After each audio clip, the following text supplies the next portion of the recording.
Ang Pangulo po kasi ay nakikinig sa mga hinaing, suggestion, opinion po ng liderato ng local government units.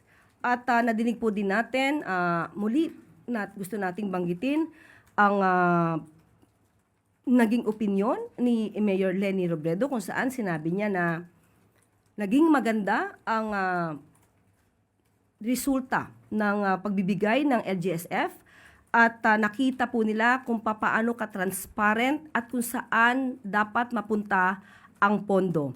At nadinig po ng Pangulo na mas kailangan pa ng mga bayan ng local government units na mas taasan pa ang pondo para mas mabigay pa nila ang kinakailangan ng kanilang mga constituents.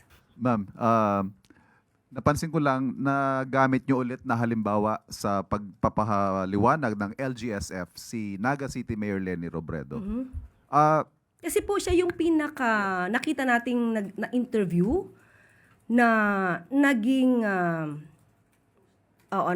napakita niya ang kahalagahan ng LGSF nang hindi namumulitika.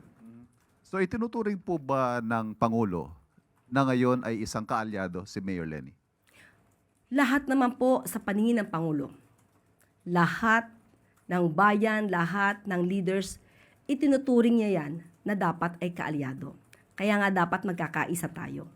So doon lang sa mga obstructionist lang naman, nagkakaroon ng ibang pananalita ang Pangulo. Kasi kahit sino man, maaari naman tumuligsa kung ito'y makakatulong para mas makita ng Pangulo kung ano yung mga dapat pang gawin. Pero may mga obstructionist na walang nakikita kung hindi manira ng manira. So kung sino man po, kung ano man ang kulay ninyo, hindi po kayo tuturing ng Pangulo na kalaban. Lahat po kayo kaalyado.